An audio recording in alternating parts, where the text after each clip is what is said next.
What's happening, party people? This is my weekend update video. It's got stuff that happened along the course of a week. This video in particular, we took a trip to Lincoln, Nebraska to work on family friend's BMW. I think it's an E30 convertible 325i. Man, learning experience, learning curve.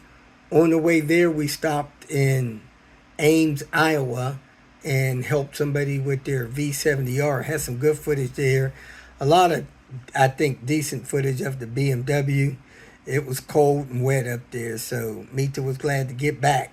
Weather no good back here, so it is what it is. So I hope you all enjoy this video. We're going to leave it available for the general public for about 30 days. After that, it'll be in a Patreon account out of the way. So if you want to see those previous ones that are older than a month old, that's where you'll find them.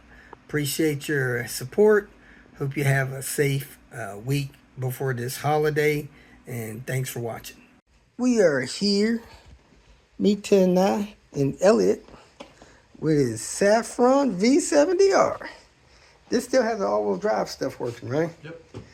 And you're still thinking about manual swapping it, or what? I found a nice low mile automatic that I had put in recently. Oh, okay.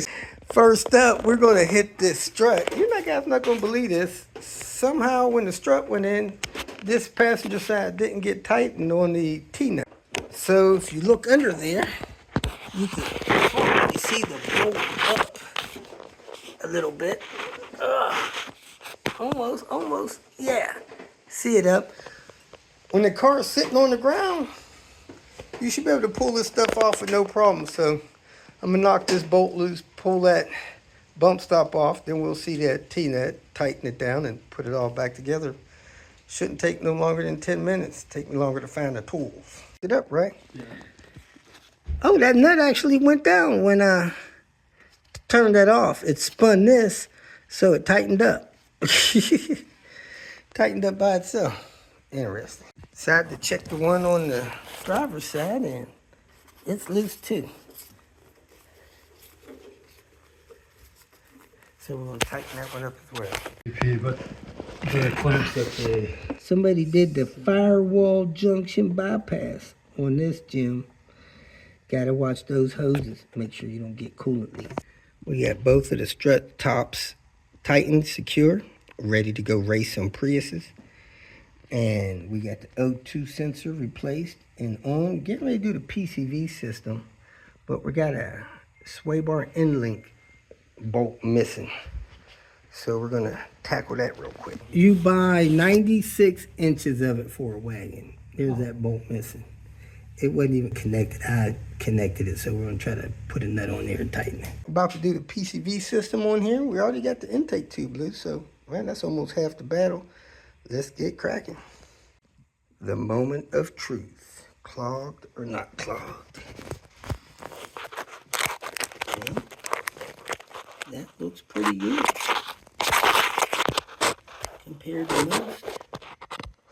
So I'm gonna run the zip tie down there, make sure we don't have no clogs past that, and we'll be good to go. Go back together. Looking at this coolant leak, which is all the way down back behind there. Let me get a light on. I think this vehicle had a cylinder head job done on it, and they did not double this gasket behind the thermostat housing. So we're going to go ahead and pull this power steering pump, get that out of the way, and pull that thermostat housing and replace that. Because I think that's where our leak is. Got the power steering pump out of the way, went to loosen the housing, and man, that screw was already loose. Well, we got to it. It was hard getting that lower bolt, but you see this black buildup is where I think it was leaking out at. And it only had one gasket on there. Not sure if that's a Volvo gasket. We're gonna cut that off with a razor blade, clean this up with a wire brush and stuff, and put 2 gaskets on it. It's a steel service bolted. Oh. We got 2 of them. Woohoo! folks, we are just about done. To my surprise, it's 10:30. But we pulled the thermostat because the thermostat housing against the head was leaking. I've had those gaskets, installed those. We had to take out the power steering stuff to get to that. We put a new gasket on the thermostat. We serviced the PCV system. We changed the O2 sensor. We replaced the rear cam seals and did a few other knick-knack things that was not kind of proper on the car. So we're about to start the car, make sure it still starts and runs, and we're going to call it a night. Well, folks, it is time to get cracking on this BMW. Last night we plugged a battery charger in. Not sure if that's going to do anything. Man, it looks like that thing is still dead. Hadn't done a thing. So I'm going to put a battery tester on there, 15 degrees Celsius, and see what's going on. It acted like it hadn't done nothing. I unplugged the ground and hooked it back up. Now it's saying it's full. Let me put it on the right setting here.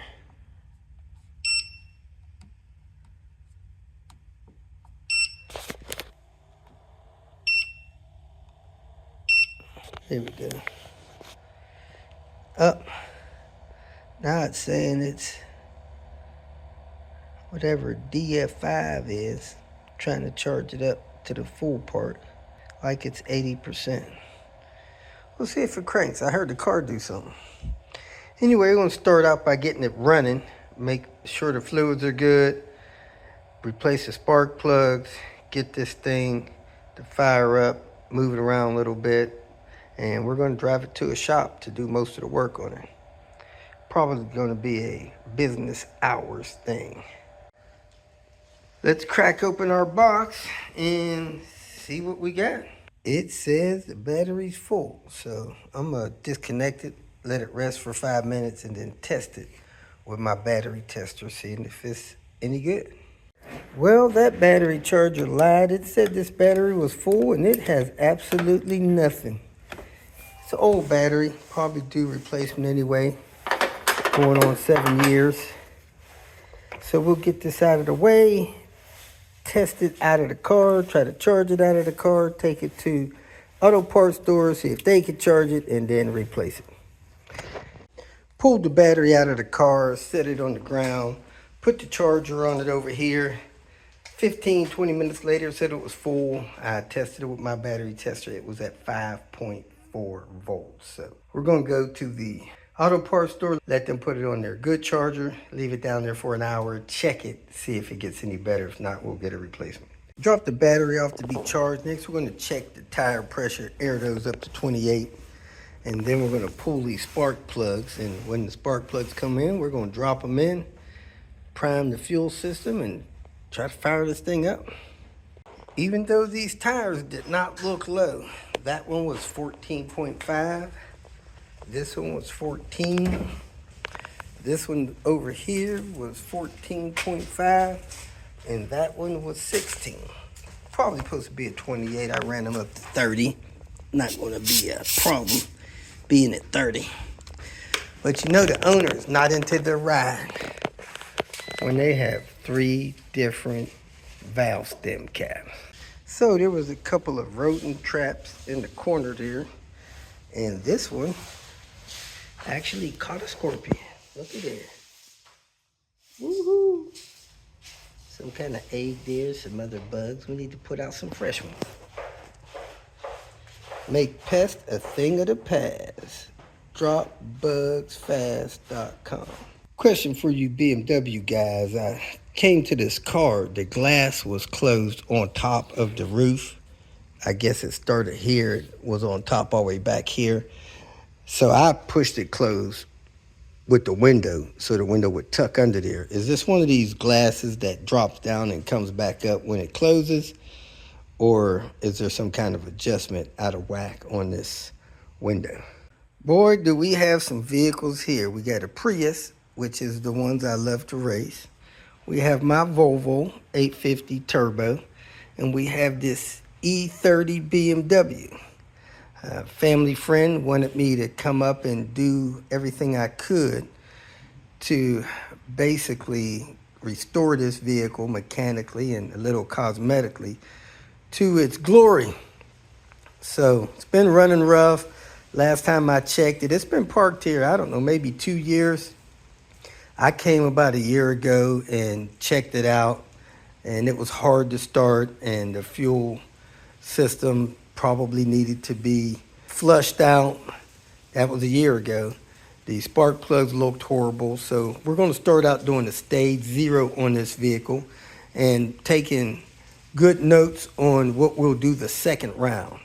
I don't have enough time to go through it from bumper to bumper right now, but we're going to go piece by piece. I got a couple of boxes here. This is a bunch of braking stuff. I try to get most of the stuff for these vehicles from FCP Euro. They have a lifetime warranty on their parts, and that's helpful for people that plan to keep their vehicle extended amount of time. And they normally have good shipping, decent prices, and so forth. So I'm going to start out by installing new spark plugs in it, hook up a new battery, and try to fire this thing up. Probably get a lot of good footage out of trying to restore this vehicle. So let's get started. Not sure what happened, but I lost sound on my camera phone. I like this tool that comes with the BMWs. It's for removing spark plugs. If you don't have another tool, it's got that plastic clip in there that grabs hold to the spark plug, and the outside of it has the perfect size for their spark plugs. You stick it on there and use that rod to twist them out, and man, these spark plugs are horrible.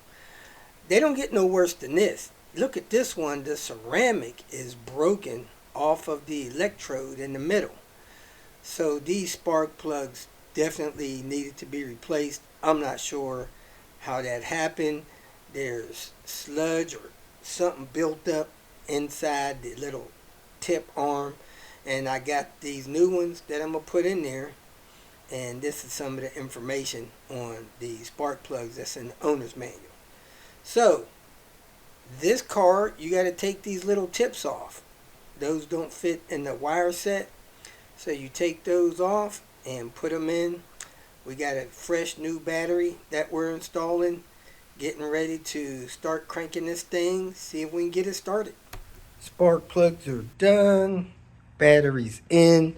I'm going to go in and prime the fuel pump, which basically means I'm going to cycle the key a couple of times, get this fuel pressure built up in the rail. Then I'm going to try to fire it up.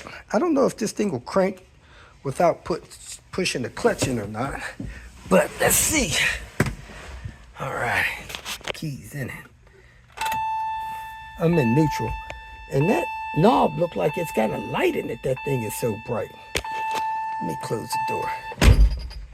It's telling me to check something. Turn it off. Turn it on. Turn it off. I don't think that's cycling the fuel pump. I think I'm going to have to bump the starter to cycle the fuel pump. Let's bump the fuel pump, see if it cranks. It does. It cranks without pushing the clutch in. Interesting.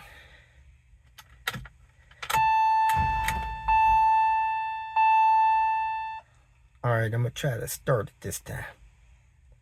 I don't think I hear the fuel pump running. Let me try that one more time.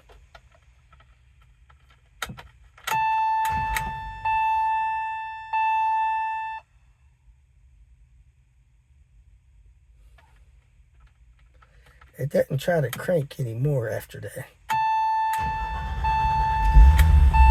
Look at there. Fired right up. Awesome. Let me go ahead and try to keep it running this time when it fires up.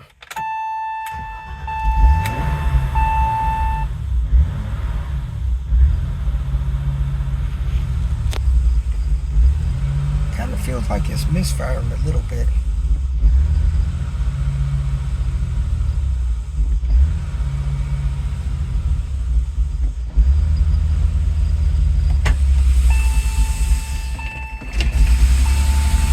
want to stay running. There it goes. Oh.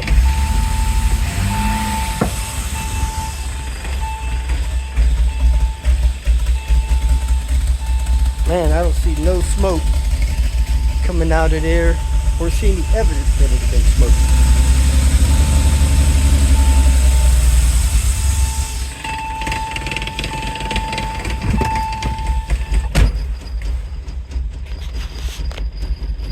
Idling a little low. Window works. I like to do a compression test on this thing. I don't know if I have the right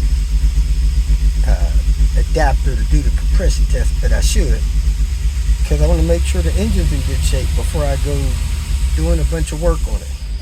Seems like it's misfiring, and I do have a fuel pump for it in case I need to replace that, which would not be unusual for a car that's been,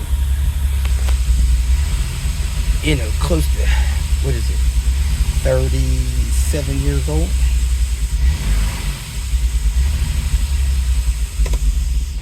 Look at that, lights are working in here. Try to keep it running for about 4 or 5 minutes. Fuel gate's not working. That's kind of expected. I don't know when the last time this car was actually on the road being driven daily. It may have been a couple of years. So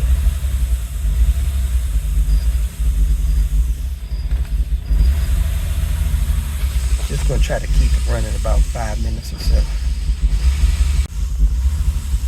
It's got 94 on the clock, but like a lot of cars of this era, these odometers quit and people lose track of the mileage because they don't correct that right away and don't have any way of recording what's actually going on. Had that problem with an 850 Volvo one time, like my yellow one there. Odometer went out. I replaced it about a month and a half later. I thought maybe I'll put 2,000-3,000 miles on it. I had put 7,000 miles on that car in a month and a half. So those mileage can get away from you quick. On that Volvo, the mileage keeps counting inside the cluster, even though the car is not showing any mileage gain because the gear is broken in the odometer. But I should have one of those coming in tomorrow, and we'll deal with that then. I got 2 lights here, an amber and a red for inspection. I got a flashing check going on here. Oils look good. I don't think it had been replaced too much before it was parked, and you know, just gonna have to see what's going on with this car. Trying to give it a restoration out. One of the spark plugs was missing some of the ceramic down in the cylinder. Usually when that happens, it cracks off, the engine does a cycle, it pushes that piece out of the exhaust, it's down in the cat or something like that, and it's no big deal. But occasionally that little piece of ceramic will get lodged and hit the side of the cylinder wall, and as the piston comes up, it could drag that piece up the cylinder wall and scratch it, cause you a misfire or low compression, something like that. That doesn't happen often, so I'm not sure what'll be going on here, but I do want this car to warm up a little bit so I can see what the compression's like. It's probably warm enough now, even though I don't have a temperature gauge moving at all. That could be an issue too with the car not running good. That can make a car run extremely rich if it thinks it's extremely cold. In some cars, when that temp sensor goes out, it'll default that car to minus 40 degrees, and man, that thing will go full rich to run the car because it thinks it's freezing outside, and a lot of times it's not. So that could be a problem here. It does feel like it could be misfiring. It's idling a little low. That could be from a temp sensor or something like that. So let me see if I could take it around the block. Oops. Tail lights look good. It's got a shock strut in the trunk that's not working. We'll set that out of the way. Got stuff sitting up there. I need to sit down. This strut over here is not working, so the hood tries to fall down. I aired up the tires yesterday. Stuff is now falling off the top of the car.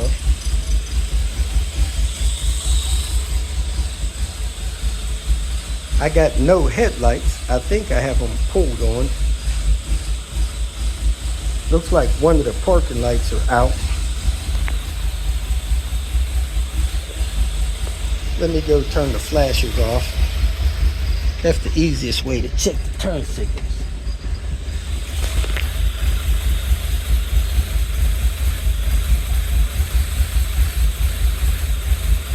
That should be lights off.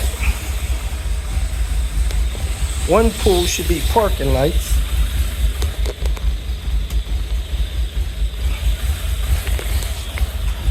My driver's side is out as I expected. The next pull should be headlights. And I have no headlights. I have brights, but I have no headlights.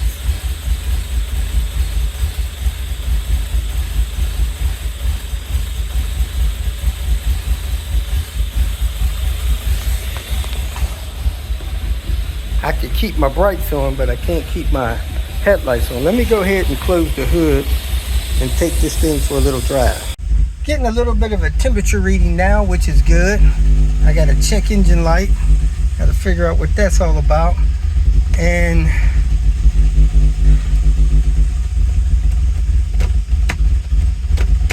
still can't get the headlights going. And the idle is hunting.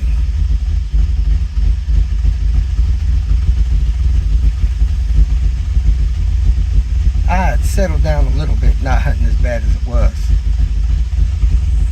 Both power mirrors work, that's good. Got them set. Let's go around the block.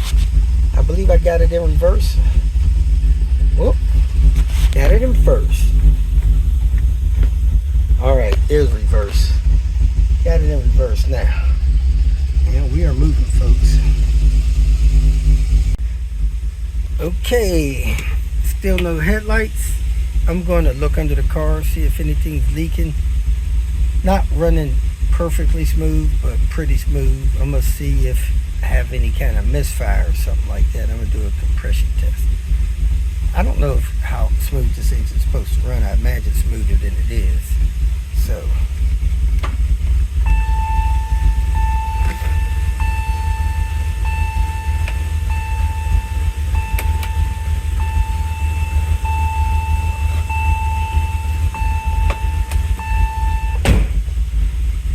whew, can't get the door chime to quit popping.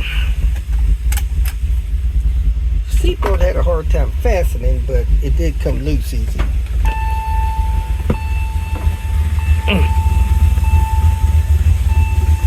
Seatbelt's not retracting all the way.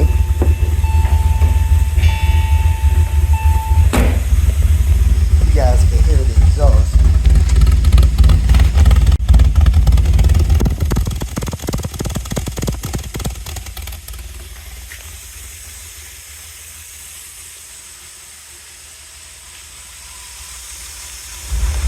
Hear a tapping noise under here.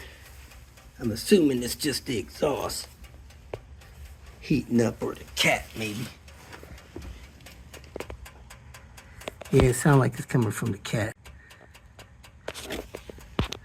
It look like that exhaust may be coming loose, or the heat shield at least. Leaking a little oil. I'm gonna do the oil pan and the valve cover, see if I could dry that up. But ran pretty good. I ran it a couple laps around the neighborhood circle. I don't see any rust per se in this body, especially on these pinch welds, so that's good. I don't see any rust up under here either. That's very good. Felt like the struts may be worn out, which is expected of a car this age with unknown mileage and maybe control arms. It didn't corner real nice, but who knows? I'm gonna check bushings and stuff like that. So let me pop the hood and see if I could check some compression numbers.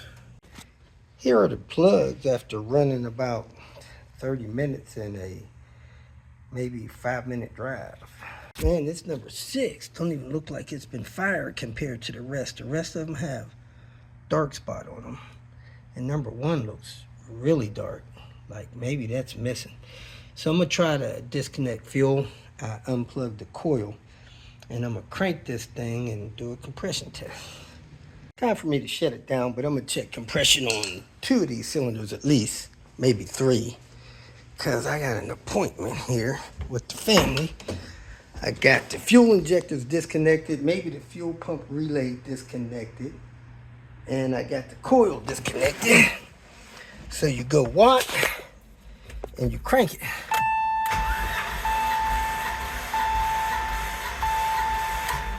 Now you go read it.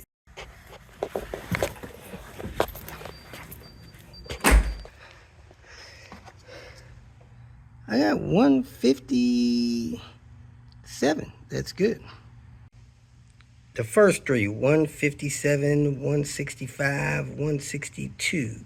So let me check the next 3 real quick. The next 3 I got 165, 170, and 175. So compression's great.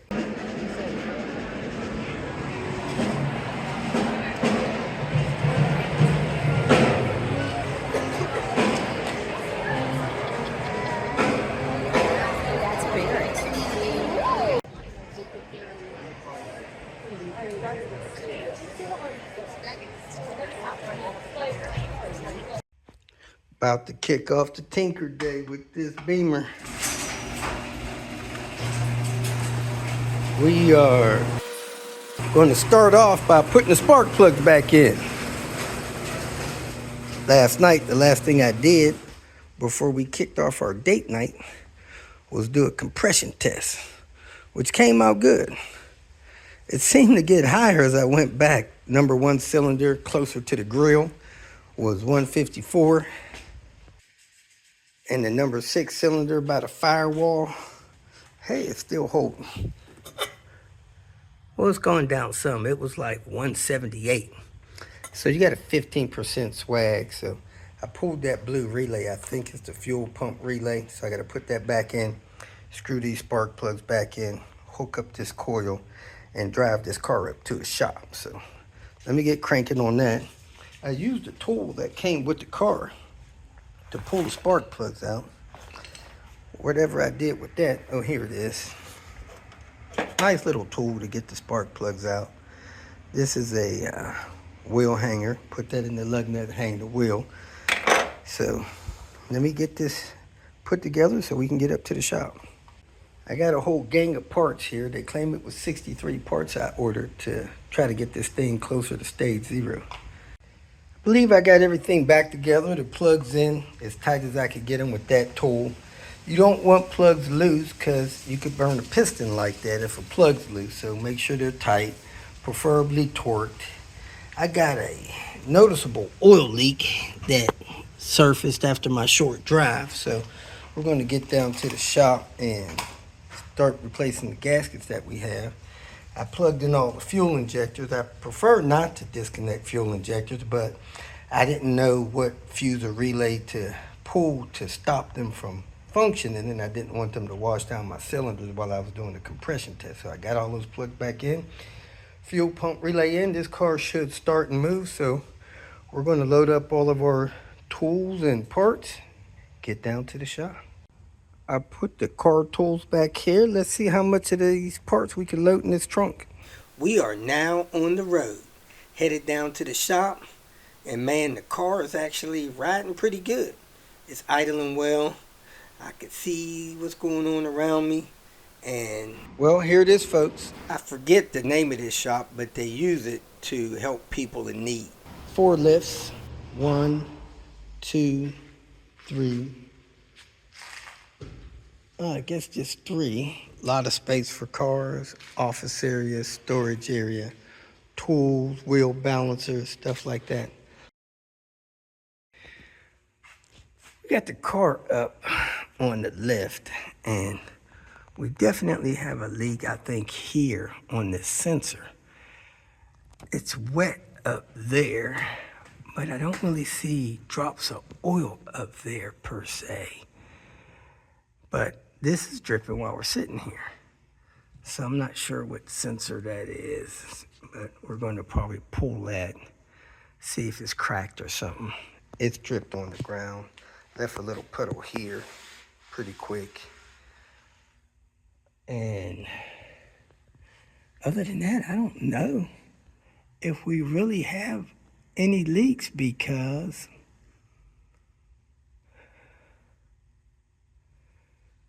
most of it's pretty dry, and I found out that it had a cylinder head redone maybe 2-3 years before it was parked.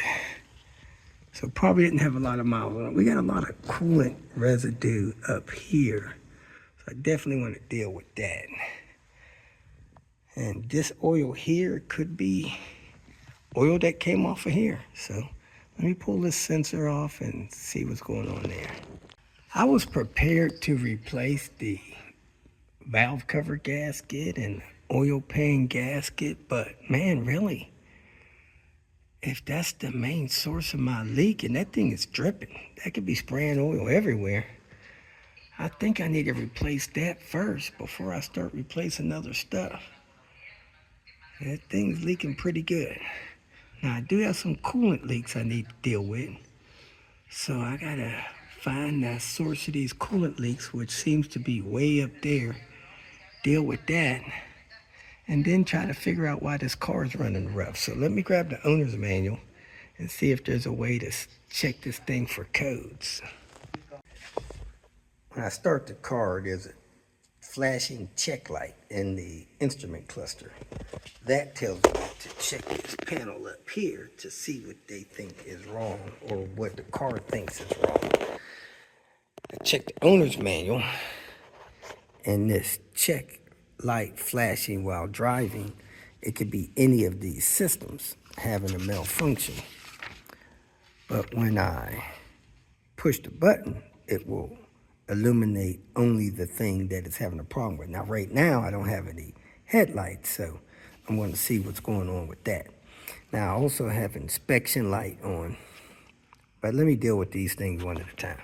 Posted a question on the BMW E30 Facebook page asking about this oil pressure switch. They said that is very common to leak. I called O'Reilly's 4-minute drive away. They said they can have that in their store in like 2 hours, and it's only $10. So we're going to do that before we do any other oil leak repairs, see if that clears up our oil leaks. And in the meantime, I'm going to pull the wheels off, check the brakes, rotors, and go from there. All right, when the car is running,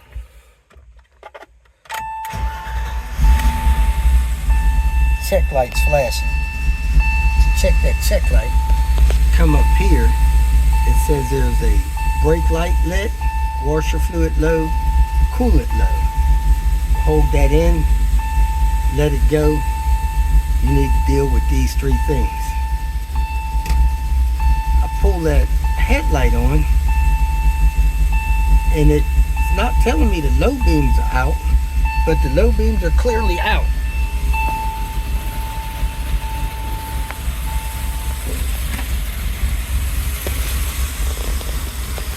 See there? So I'm gonna check these things.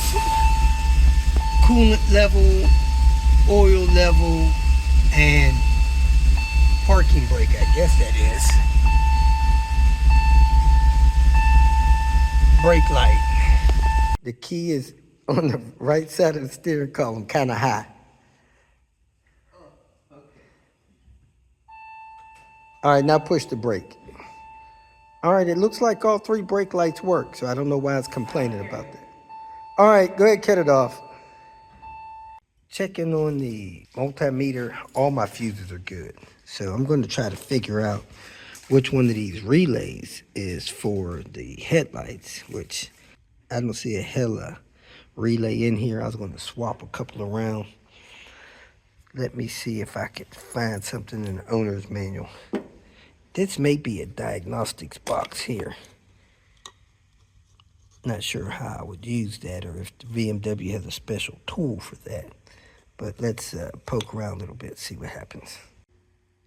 Oil level is right there on the stick. Not sure if that's enough to trigger a low oil level light. One of the warning lights is for washer fluid, and it is clear that that washer fluid is not low. So I don't know if this has anything to do with the level. That looks like the pump function. So I don't know where the level sensor is. Okay, guess we got a level sensor over here. Need to make sure that those wires are fine.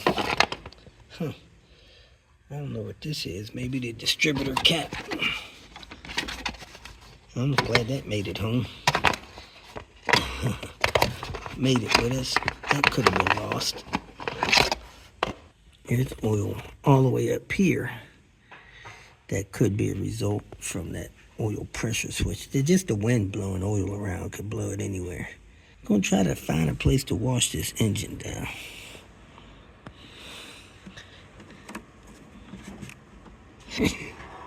The level sensor may have been upside down. This was on the driver's side instead of passenger side, where it goes in further. So if the level sensor was upside down, that may have caused the issue with that. Let's see if I can open this bottle top. Gosh, I guess there should be a tab in here to help you get that open. I can't seem to just get it open with my hand. Let me get a screwdriver and pry that open. Turning that sensor up the right way did cure this light in here. So maybe adding more coolant and add more engine oil will take care of those other lights. But I'm still not sure why it has the brake light lit. Actually, the engine oil light is not lit. It's coolant and brake lights. Plus we got vinyl shrinkage around here that causes that to be exposed. That kind of sucks. Not sure how someone would cure that. Trying to scan codes on this car, and somebody said I should check the ECU to see what the ECU code is.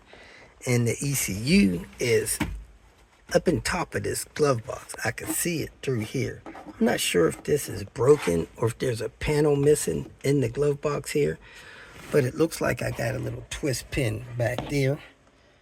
Twist it and pull that down, and a twist pin over there. So let me do these twist pins, pull them in, and see if it will release this panel here and let this down. It looks like it got a screw through it here, a screw through it here. Let me get 2 Phillips screws out of here, see if this panel will come down so I can see this ECU code. All right, I removed the Phillips screw here, Phillips screw here, took that pin loose back there. It fell down, I think, in this glove box in there. Well, I don't see it. Fell down somewhere else. I gotta find that, maybe on the floor, and pull this one out over here. Then this panel comes down. You can unplug the light for the glove box there, but this allows you to see the ECU that you have in there. And I think that says this is a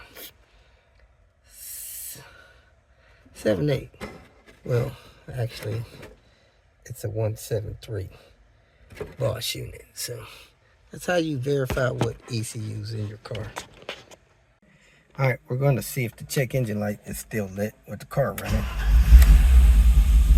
and it is. Check engine.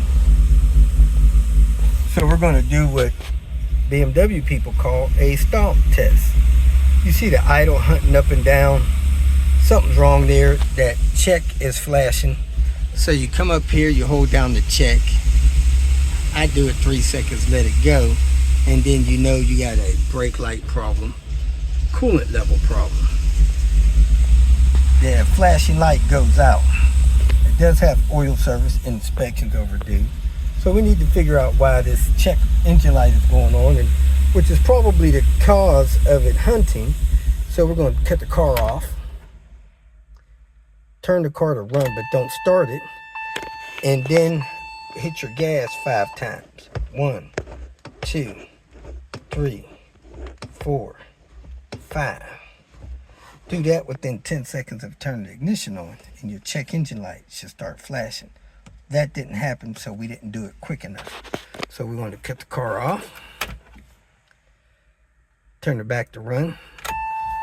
1, 2, 3, 4, 5. Didn't work right again, so let's try it again. Trying to do a check engine stomp test, and man, I can't get the sequence to go. Not sure if I should push in the clutch or what, but this car will start without the clutch being pushed in. But I turn the ignition on, I hit the gas pedal 5 times, and nothing happens with my check engine light. But I also got this inspection and service light. I seen the video to say you take the port in the engine, put a jumper wire between 7 and 19, and that'll clear that. So let's go do that while we try to figure out how to do this stomp test. Trying to make sure all of my bulbs are correct so I don't have a brake light failure. Could be the brake light switch. Let me check this bulb here. They all work, but I got a warning. To get at this bulb, I pulled these 2 screws out here, each side of the light. I slid it out, and this bulb just slides out. Just pull it, and it comes out. But it's working. So we might have a bad ballast indicator. Let me put that back in there, slide it back in, and try to find the ballast relay. Anytime you're screwing stuff in plastic, it could break. Just screw it until you feel resistance change and stop. So let me open the trunk again, see if I can find these relays. Waiting on a couple suggestions from some people on E30 Facebook page, and I'm gonna go get this oil sensor and grab some lunch. We are back from lunch and from running to get parts. And man, they gave me a runaround getting parts from O'Reilly's. But hey, we got it. So we're going to replace the 2 brake light bulbs in the back down here. And we're going to replace that oil pressure switch and see if we can solve these 2 problems real quick. These are the light bulbs for the brake lights, 7506 or 1073, 21 watts. So let's do that real quick. I just noticed we got a tail light cracked here. That kind of stinks because it's probably going to be hard to get a hold to. I need the lift for here. I need the lift for the hood. I need the lifts for this convertible top. Need to replace this convertible top. I don't know if that's even possible to do DIY, so I'm going to check some videos for that. So we have a diagnostic port here. We could use this to reset the service light. You say you put a jump wire in number 7 and 19. Like, who determined which is 7 and what is 19? Man, I can't see no numbers on there, but let's take a close-up picture and zoom it in. See what happens. Made myself a little jump wire, put it in 7 and 19 to reset this service light. So let's go in here and turn this ignition on, and that service light resets. We'll turn the ignition off and pull the jump wire. Oh man, this thing is noisy. Man, it reset immediately. I'm going to check the brake light switch. It's under this panel here. So I'm going to take these 3 flat tip screws out and see if there's anything obviously messed up with that brake light switch. Doesn't appear that this lower dash panel is installed properly, so we'll try to get that straight when we check this brake switch. So these screws don't come out. You just give them a quarter of a turn and they unlatch from these slots in here. And this thing just kind of fell down, so looks like it's supposed to be clipped in that area there. Not sure on this side. Definitely on that side. Maybe it's supposed to slide in that little slot on the bottom of that steering column on that one. We'll try to get that sorted out. But I'm looking at this brake pedal switch and I don't see anything that looks obviously damaged on it. But let me get this totally out of the way here so I can get a closer look at it. See if it's out of adjustment or something. And there's some kind of computer here. Seems like these linkages up here are kind of loose, got a lot of slack in them. Not sure if that's going to be a problem, but we're having a problem getting activation in the system that checks the codes. So push on the gas pedal. Wow, that moves a lot for a little bit of travel on that. All right, let it go. Push on it again. Let it go. Push on it slow. Let it go slow. All right, I hear the switch activating. All right. Push on it again real slow. All right. All right, thank you. I do hear the switch activating in the throttle.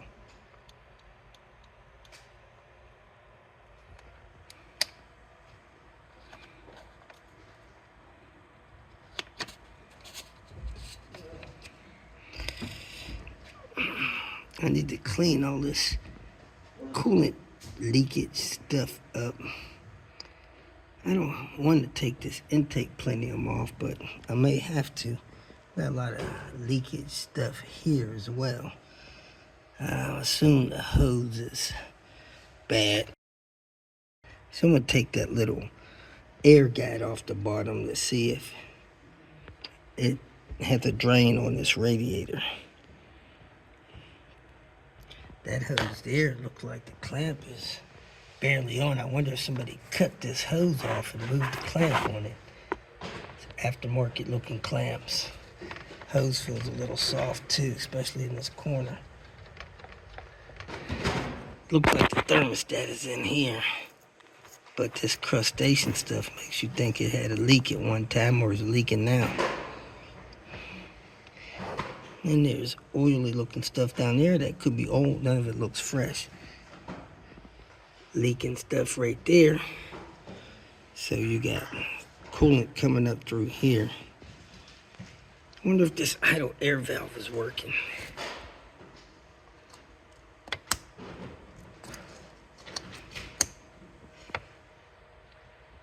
And I got a fuse out here. Let me put that back. Where'd that fuse come from? I don't know if it fell out of this top or if it actually went in something here.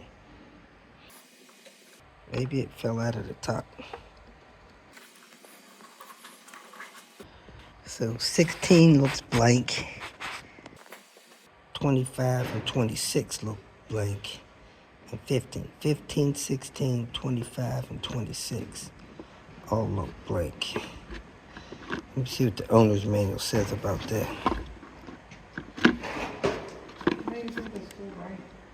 15, 16, 25, and 26 are vacant in the owner's manual. Now 13 and 14 are low beam. So I'm gonna turn the car on, pull the light switch on, and check here for power.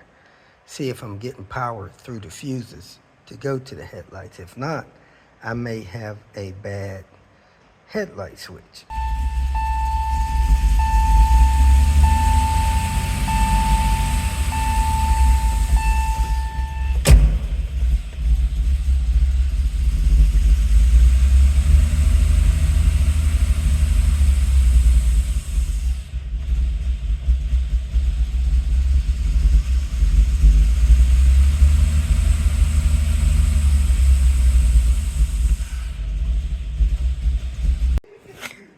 So I hear a lot of air being sucked around here when I start the car, especially when it's surging.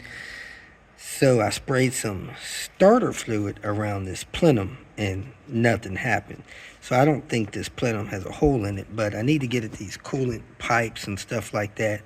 And I want to clean out this idle air valve. So I'm going to take this plenum loose and try to get this idle air valve out of here. It's kind of, there it goes. There it is. I got it out. This bracket is normally on there. Should have a nut there, but that nut was missing. So I'm gonna spray some carb cleaner in there to clean this out a little bit. Maybe that's having issues. I'm gonna take this plenum off and check it real good for cracks, make sure there's no hole in it. Then I'm gonna try to access these coolant lines and replace them. But man, this one here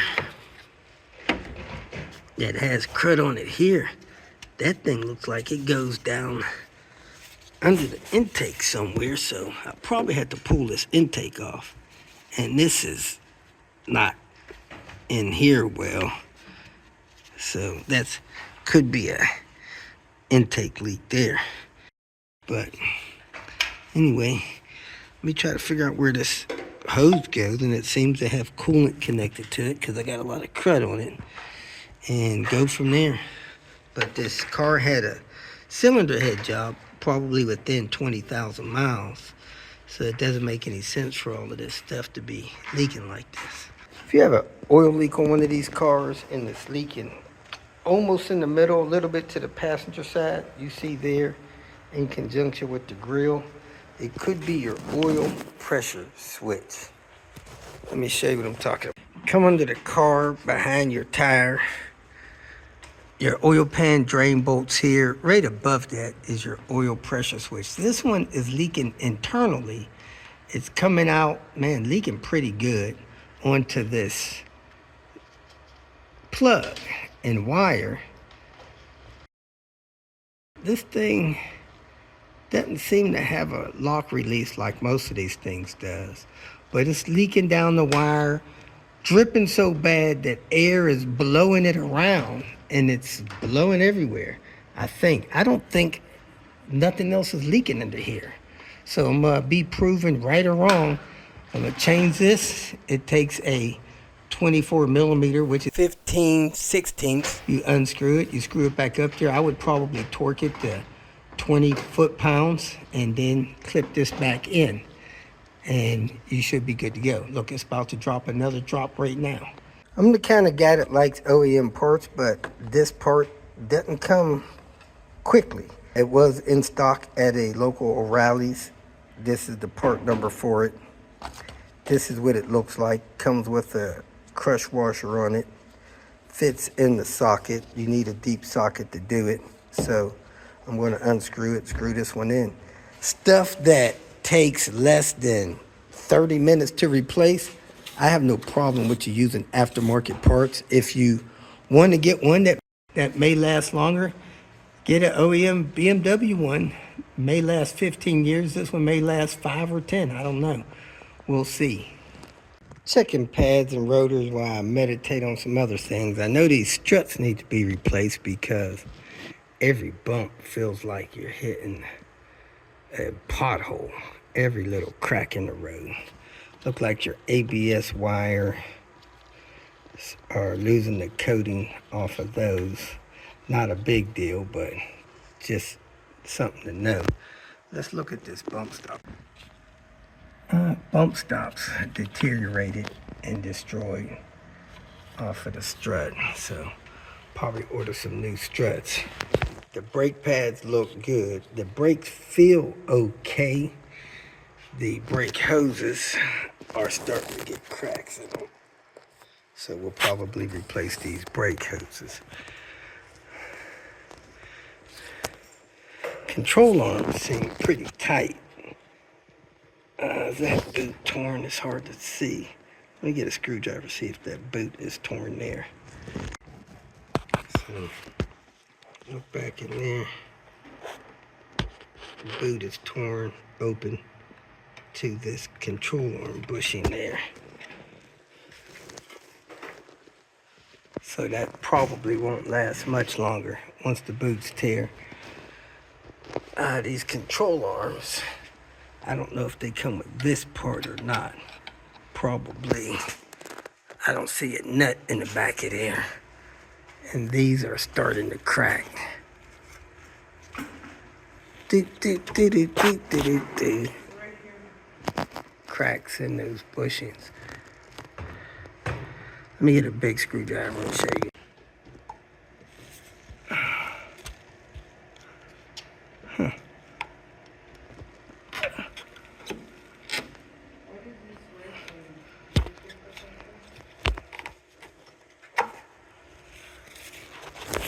Do, do, do, do, do. See that separation in the bushings there. They're not totally destroyed, but it won't be too long before they are totally destroyed. Sway bar end links here look like your sway bar bushings may be worn. I don't know how to put pressure on those to see if they're shaking, but I don't see it just moving with just putting pressure on it. So probably just get away with doing struts here and deal with some of this other stuff later, but having it cracked in your bushing's not good. Well, I got the lights working. I swapped the relays. I swapped this one with this one. Now the lights work, so I gotta find one of these relays. Back at this 88 325i. Man, these BMWs, they got their little quirks. One thing is the people that own and drive these things are, man, I don't see anything in the maintenance records that tells you when to do the timing belt and stuff like that. I don't see any scheduled maintenance at all in there. And man, they're paranoid about this timing belt thing. They recommend you do the timing belt every 50,000 miles or 4 years. Well, this car actually had a timing belt break. It broke in 2017. It's an 88 model. So you go 98, 08, almost 30 years on the timing belt, and it had about 90,000 miles on it. So I would say, you know, the belt should last 10 years or probably 70,000 miles. I don't think they need to be that tight on the schedule, but we have everything I think we need to do the timing belt on this one, except for the tool to get the fan clutch removed, and I ordered that last night. It should be arriving today through Amazon. So we're gonna do the timing belt because it's been, gosh, 7 years and 20-odd thousand miles maybe, and we have the parts, and the car is having this mechanical restoration, so we're going to do it. It should be good another 50,000 miles or 10 years is my guess. I'm also going to do the rear brakes. I'm also going to do a few coolant hoses, and if I get my part here soon, I'm going to do the gear in the odometer to allow it to start counting miles again. So let me get started with the rear brakes. The hole pins for these calipers are busted off on the front. I might try to get those out since I have the car on a lift, and then we're going to take all we can apart to do the timing belt and the hoses up here. Probably do the valve cover gasket because that's something else that needs to be replaced. We do not have a fuel gauge, so the fuel sending unit, probably with the pump, will need to be replaced. I don't think this vehicle ever had a fuel pump replaced in, gosh, at, what are we talking about, 30 plus years? It's probably due a fuel pump, you know. Can't be good, just can't be. and we want to pump all this old gas out. This car has sat mostly the last probably 3 years, so let's get cracking. One thing at a time. We're going to do the rear brakes, then try to get these bad bolts out of these hubs on the front, and then work to the valve cover gasket. Rear brakes kind of straightforward. I'm not sure about the fuel pump. That's probably going to have to require the tank be dropped, but we'll get to that one step at a time. Let me bring this up and take these calipers loose, get these rotors off, and keep moving. This brake job should be straightforward. Pull these caps off like you do on most of these type of brakes, similar to front brakes on European cars. Take those pins out, lift the caliper away, take this clip off here, remove the pads, collapse the caliper piston, take this, looks like a 5 hex off to get the rotor off. Man, that thing may be tough to come off. It's probably been on for a while. Probably have to put some PB blaster in these holes so it can get around in there. Get this rotor loose, put the new rotors on, and go from there. Putting it back together. The parking brake is probably set, so I probably need to release that. So let me lower this car and release the parking brakes. Got this side down. Strange thing was the wear sensor was gone. I'm not sure if it would have illuminated, but man, it was close on this side. If it was on this side of the pad, it definitely would. So this little cover for the caliper disassemble bolt has a clip in it. It plugged in there. I had to pull 2 inches of slack there. Somebody had this thing disconnected. Don't know what I did with the piece that came off of there, but it had been spliced, but it was missing. So we got that back together properly. Working on the other side now. It was tough beating those rotors off of the brake shoes. And actually, on the other side, this little thing that holds the brake shoe against the dust shield was broken. But I see now that this brake shoe has got cracks in it. Not sure if those cracks got in there from beating it loose, but yeah, it's on this side too. We're going to order some new brake shoes for this car so we can get those replaced.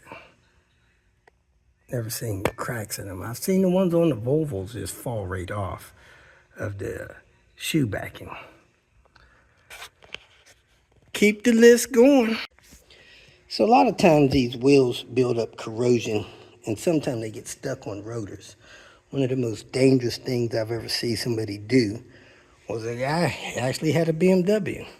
He was pulled off the side of the highway, and he couldn't get the wheel off. So he crawled under the car and was kicking the wheel out from under the car.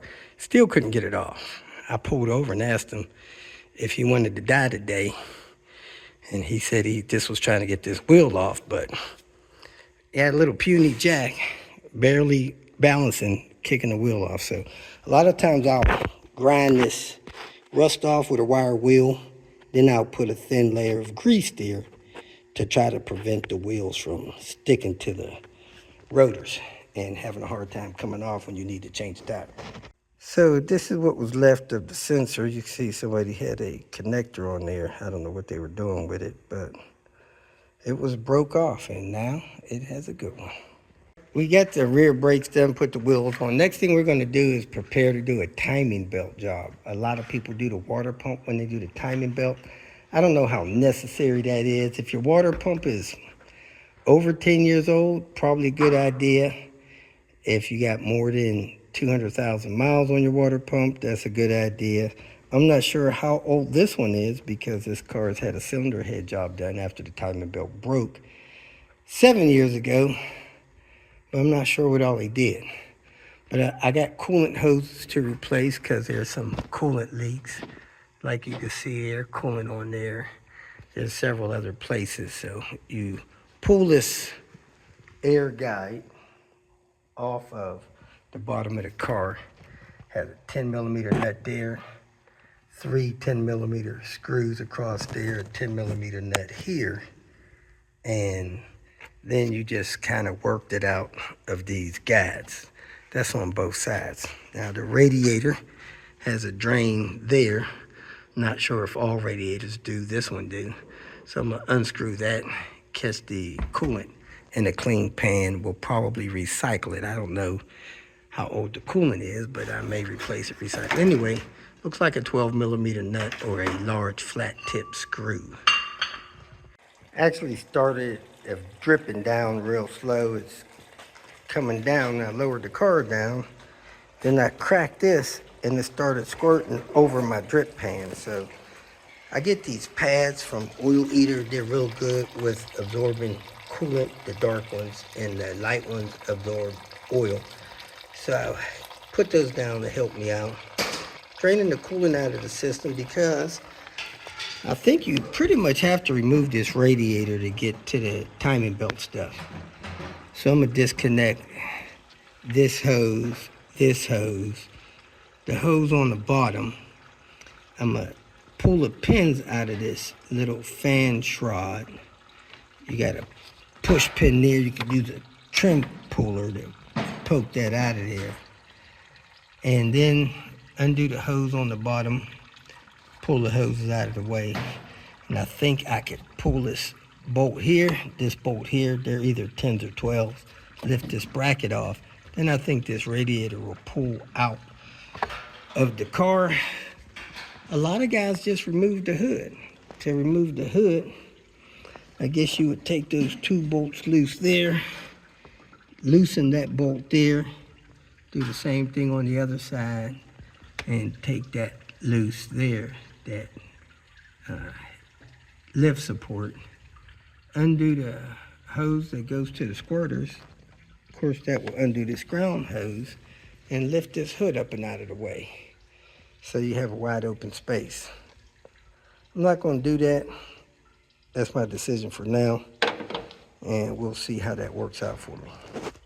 Use the screwdriver to pull that hose loose. Tucked it over here. I got this hose loose that goes over there to the service pipe. Oh man, I think somebody cut this hose at one time. I can't imagine that hose would have been that short. So I think I got a new hose for that. Let me go ahead and pull that loose and put it aside. Well, I thought I was going to have to go under the car to get the other side, but you can actually get it from up top. It's not that low. So let me undo this clamp and this clamp, pull this off. Then I'll need to unplug this sensor here, coolant sensor, I guess, of sort, maybe a level sensor. And then I could undo this fan shroud, pull these brackets off, pull that radiator out, leave the fan shroud there. Then I can get the fan shroud out because it's cupping this fan here. To disconnect this fan shroud from the radiator, you pull this pin out in the middle, and then you can pull it away from there because that pin expands those there. You can also pull the whole thing out if you want. So just wanted to let you know. Let me get the other side. This is actually one piece with 2 screws in it. So remove those 2 10mm screws, then you can massage this up and off of here. I would put the screws back in there so you don't misplace them. Next, I unplugged this sensor by squeezing these 2 tabs on the sides that released it, massaged it loose. Now I should be able to pull that radiator up and out of there. I don't see anything else that's holding that in. As with most things that you're doing in the engine compartment, you don't want to short out anything, so disconnect your battery. Take the battery post loose on the negative side. I was able to massage the fan shroud up and out of there. Now I should be able to lift the radiator up and out of there. Try not to bust your fan in the process. I was able to lift the radiator up and out of that way alone. I'm not sure if this is an original radiator or not. Somebody stuck some kind of pin in it that says 20. I'm assuming that means 2020 maybe. You could backwash these when you have them out if you'd like. I poured the rest of the coolant out of that side into the pan. Doesn't look like there's a lot stuck in here. Of course, the air conditioner condenser's in front of it. But again, you could backwash those. Look at them. If they look like they have any evidence of cracking or leaking, replace them. It's out. Now's a good time. I don't have the tool required to remove the fan with me at this time. It's supposed to be delivered today, so I'm going to stop here on doing that. However, I do need to do the valve cover gasket, so I'm going to get working on doing the valve cover gasket. In this video, I'm going to be removing the valve cover gasket off of this BMW E30 325i. It's 6-cylinder, as you can see.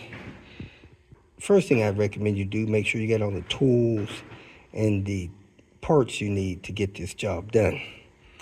You can check the oil if you'd like, but you can see there's some evidence that this gasket may have been leaking.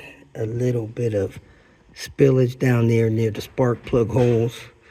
So what I'm going to do is remove this bracket here. It looks like it's got a couple 8mm, a couple 10mm. Get that loose. Then I'm going to take the spark plug wires off of the spark plugs, just unplug them. Take this rail loose. I assume it's attached to a couple of these screws on top of the cover. Fold that back. Then take the screws out of the valve cover gasket, which should be easy task. Scrape the old gasket off. Clean the surface up. Remove any debris that falls in there. If you're skilled enough to do a valve job, you can do that. Most people are not.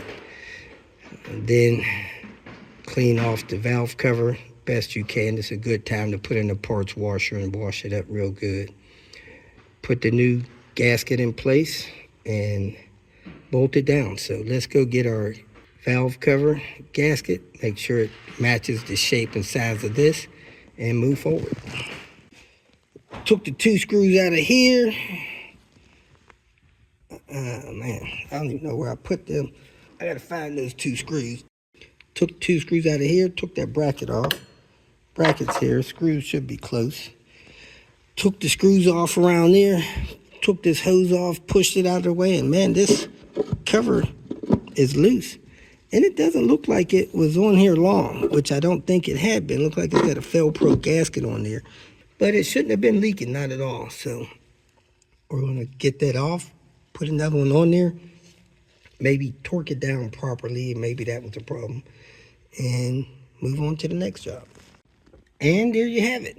You have rocker arms, valves, and cylinder head bolts, gasket. Man, there's no split in this gasket. A lot of times you'll see a split where you need to dab some sealant, but this thing looks pretty clean. Maybe put a bead of sealant around there to help that thing seal a little better. Just don't want it leaking at all. So let's get this thing cleaned up, but I got an appointment to go to, so we're gonna wrap it up for tonight and put this thing back together first thing tomorrow. Kicking off the Tinker Day. Here to work on this Beamer. Nice being in the garage with a new lift. Whoop, whoop. About to dig in on this BMW. Found those 2 screws I couldn't find last night that went in there. I got this head valve cover off. About to drop the new seal on it and seal that. Then I'm going to finish up the timing belt. We got the tool in so that we can do that. So let me go ahead and finish this valve cover, and then we'll pull some more stuff apart to get this timing belt off. Man, there's not a lot of room in there. I see why people take this hood off, but I'll just set a light or 2 down there so I can see good. Seen on somebody's timing belt video that I needed this tool. I used their link, but it went to nowhere. I guess those folks sold out. Found this one, and it must have been in town. It arrived the next day. But this is the tool to get the fans loose on this BMW. Came with a set of gloves. How nice. Under 20 bucks. I'll put the link in my video. If the link is no good, let me know so I can refresh it for you guys. I don't have any affiliation with Amazon, so I'm not trying to pad my pocket on that. These little seals here, they have little ridges on them to help them seal. And they have a hump on them that has to be compressed down when you put the valve cover on. But I still don't feel totally secure about that. And they have flaps on them, so they shouldn't leak, but I'm gonna go ahead and put a little sealing on them around them. I'm gonna put the rest on raw, and if it leaks, I'll replace it. So we're going on raw. We have this back together. Like I said, we put sealant up there by those rubber grommets, and it was tough getting these two torqued on because I think they may be missing something, but this stud is too far into the head and I couldn't get it to back out, so that's not torqued right. The rest of these are 11 foot-pounds, which is 130 inch-pounds, 132. This one I had to back the stud out a little bit, so feels too tight, but it worked. I put this bracket back on, put this hose back on. Now I'm gonna get on this timing belt situation. This is a tool for breaking this fan clutch loose.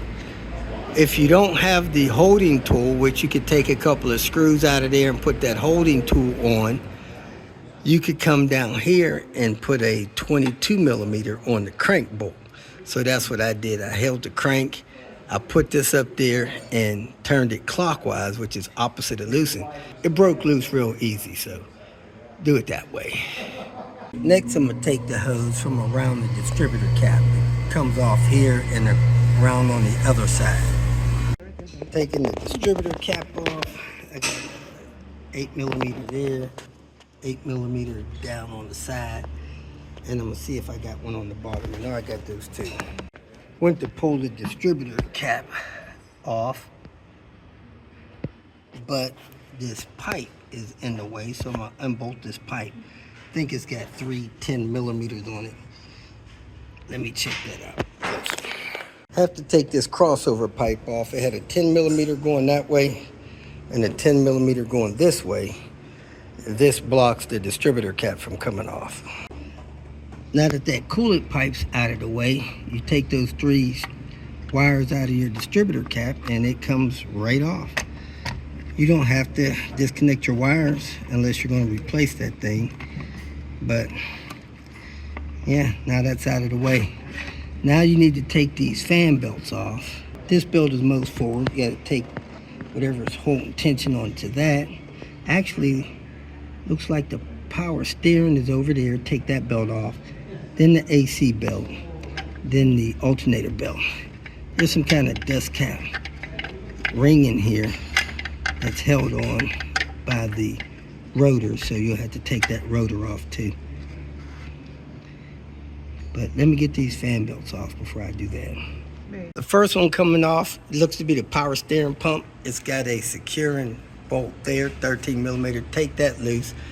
Then you take a couple of these bolts loose that will allow the bracket to pivot, and you can get this belt off here.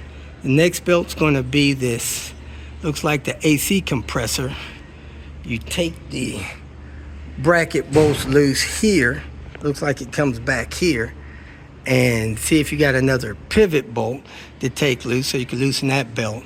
Then you get the inner belt, which is the alternator. So let's just get them loose one at a time. It took me a good while to get this AC compressor belt off. I loosened this one a lot, loosened this one a little bit, loosened this one a lot, so the teeth are missing that, loosened this one some. Then there's one up top that I loosened, and I had to stick my pry bar in here and pry this in and work the belt off from around the top, pulling it real tight, and I got it to clear the pulley. So that was a tough one. Now I'm getting the alternator belt off. There's a bolt there I took loose. I'm gonna put an arrow in it. Now I'm gonna go up top, loosen that bracket up there, and I'll be able to pivot the alternator in to get that belt off. Next, we're gonna pull this bracket off. It holds the timing belt in place roundabout way. So pull that bolt out of the alternator and the bolt out at the nut in front of the cover and remove that bracket.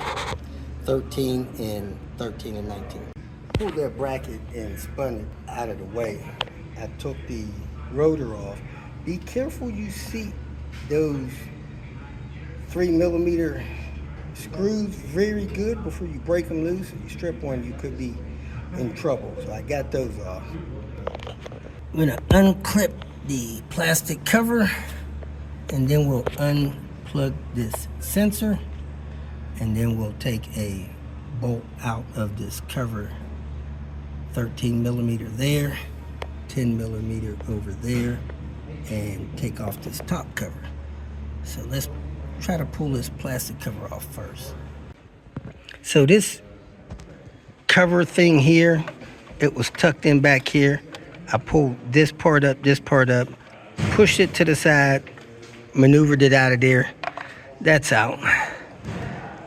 You know you're free to help yourself too. There's some snacks, there's coffee, Oh, nice, cool. there's a bunch of drinks in the refrigerator, you know, whatever you want. All right, cool, thank you. Tub up there.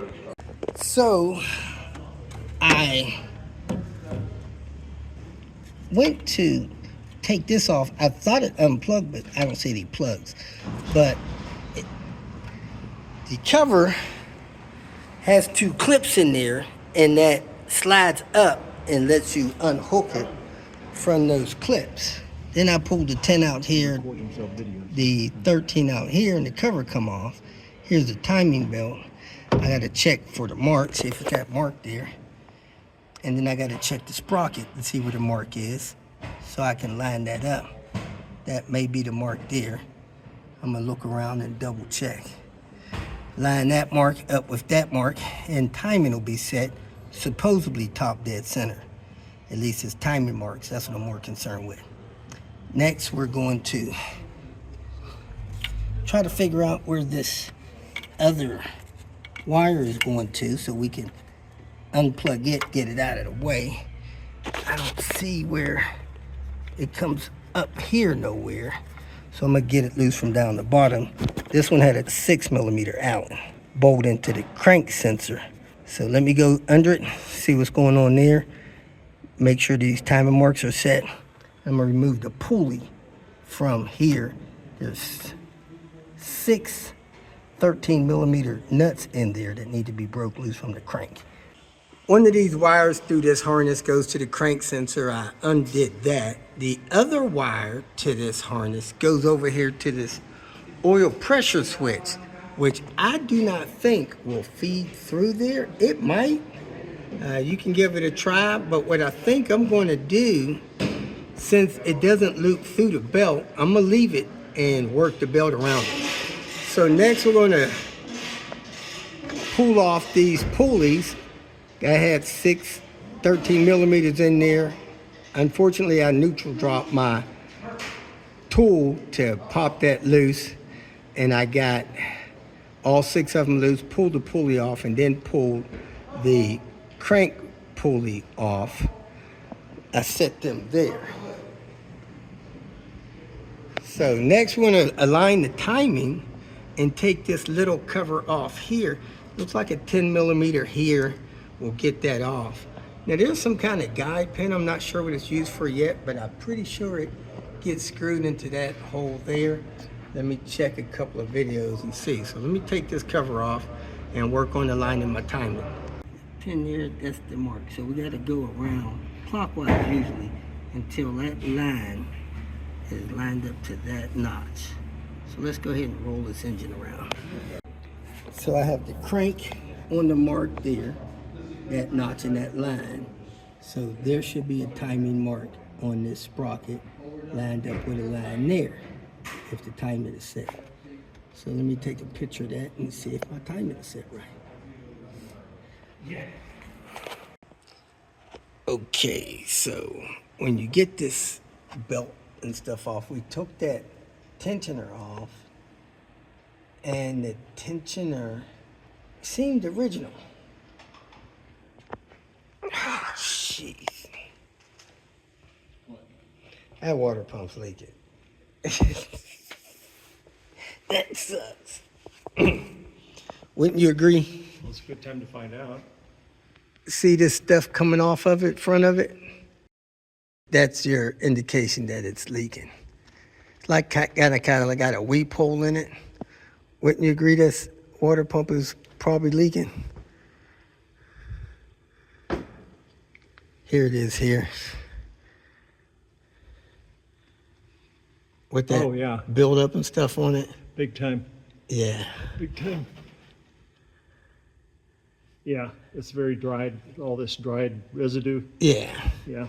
I don't know why somebody would be this far in on a head job and not do the water pump. That's disappointing. And I'm kind of picky about water pumps. What time is it? 6 straight up. You want to call O'Reilly, see if they got a water pump? This is Monday. They should be open till 9. Napa closes. Yeah, Napa closes. So looking up here, it looks like the water pump should be dry and clean. It has evidence of leakage. This may be original water pump, 37 years old. So we're going to replace that. And not sure where this oil stuff is, but it doesn't seem like it's inside. But there's, looks like crud buildup here. So it could be that there's a crank seal oil leak, which we do have a crank seal. So somebody hit the oil pan on this thing at one time, Ryan. Oil pan's got a nice dent on it. I wonder if, you know what does that? Like people hitting these high parking stops. And that thing is actually hangs down lower than the bumper. That would have been a good clunk, whoever did it. Yeah. Probably my wife.